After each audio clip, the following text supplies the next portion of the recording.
you are with Tech Topic, episode 43.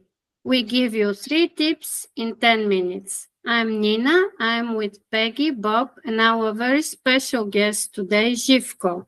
Jivko is giving you the 3 tips today. Jivko, please. Hey everybody. Hey Bob, Peggy, Nina. Thank you for having me today on the episode. I'm really glad to be here talking about something that everybody loves. Um, for me, for today, and I think for everybody that is watching the show, AI has been something of a hot topic, moving around for the past couple of years. So today I would like to share with you Gemini, Google's own AI personal assistant. I have prepared 3 tips about Gemini and how you can use it throughout the day. I have prepared a little presentation for you guys, so I'll be happy just to go over all the stuff regarding Gemini and the 3 tips that I have for you today.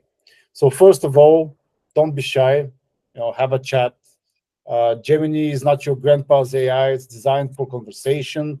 You can ditch the stiff commands and have a chat. It's like you would have with a colleague. So you need a quick project summary. You can ask Gemini to give you the highlights of that 20-page document that you have currently, or you want a draft or to draft a persuasive email, let's say. You can just tell Gemini, help me write a message that just will get them excited. So the more natural your language is, the more Gemini can flex its language understanding capabilities. So tip number 2, Gemini loves a good story. The more detail you provide, guys, the better it will be. And you can tailor your response.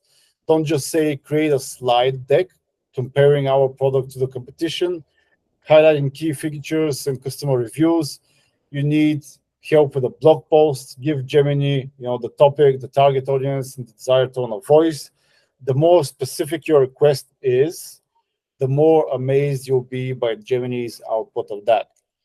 And last but not least, Gemini is not just a productivity tool, it's a creativity booster. If you're stuck on a headline, you can ask Gemini to generate 5 catchy titles.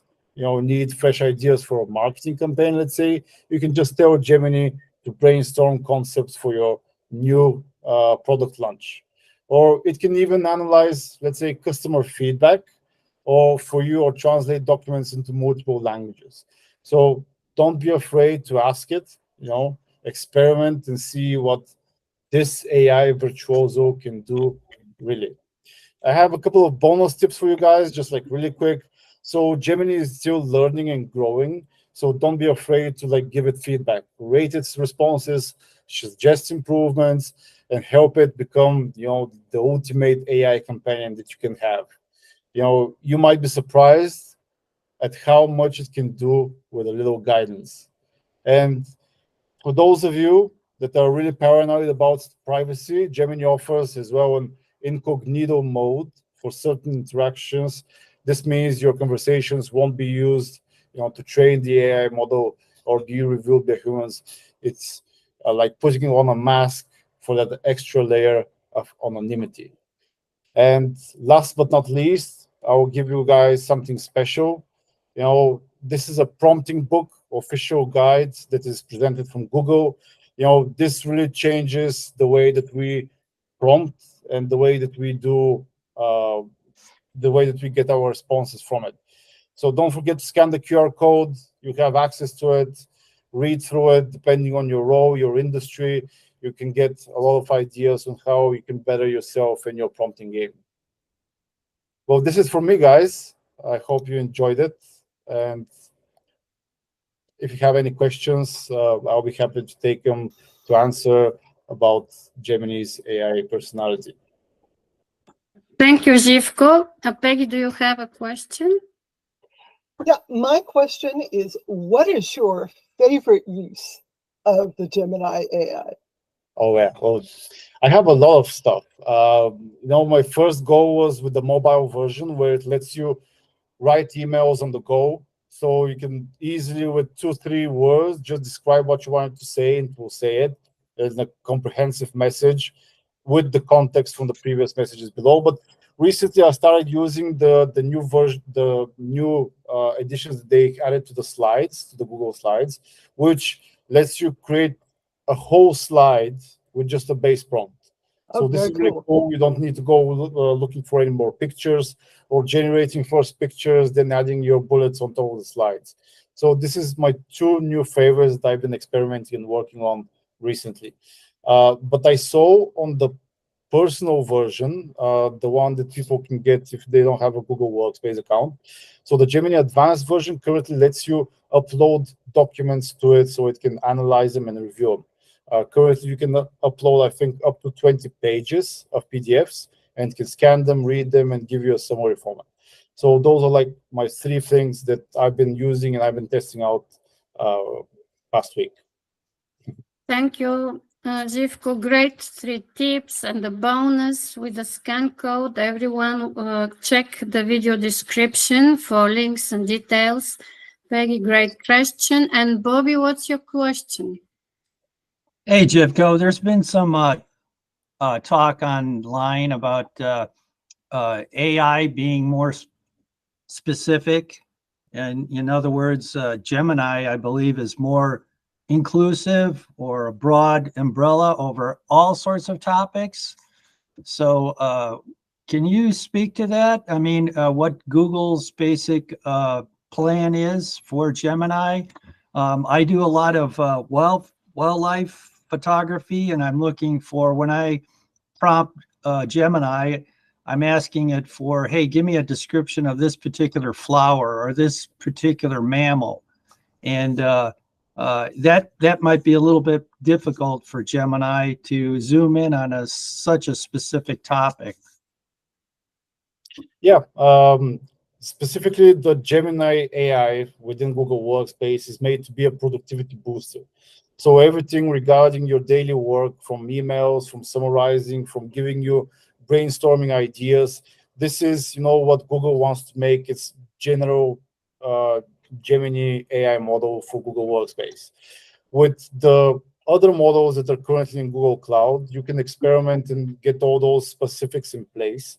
But the general idea of Gemini is not to be, specifically deep diving into a specific topic, let's say wildlife and flowers.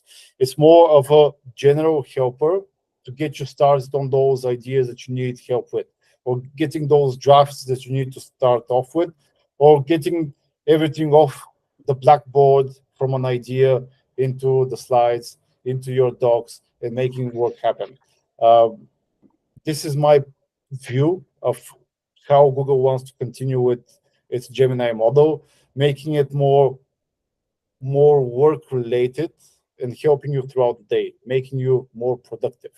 And this is what it does for me as well, making me more productive with all the tools that I use within my Google Workspace environment.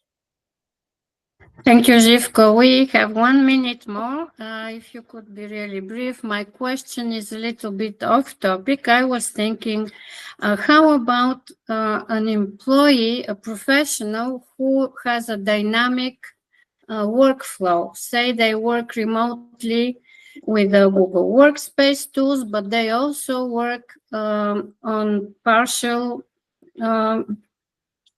time with some other tasks with ChatGPT.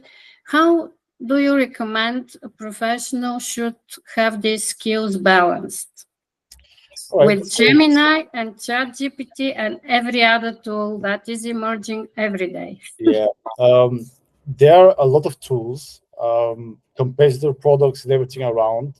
So my personal, when I started using Gemini, was I wanted everything to be in one place. I didn't want to open other browsers, other products, sending prompts to something, training something that I will not be benefiting from in the long run. So as a professional, I started using everything under one roof, like Google Workspace. Google Workspace provides you all the tools you need, and Gemini, as an add-on on top, accelerates those tools and the productivity that you can have from using them. So I know that when I'm using Gemini, I'm using everything in an interconnected network. So I know that my prompts are not going to be sold tomorrow, or my customers' data, or my personal data, or my prompts are not going to go anywhere in somebody's hands, so we can use them for his own personal benefit. And this is the first thing that every professional should start to look at, and using one set of tools or keeping everything under one roof. So we have much less of a friction when you have other stuff that are not aligning with your business process.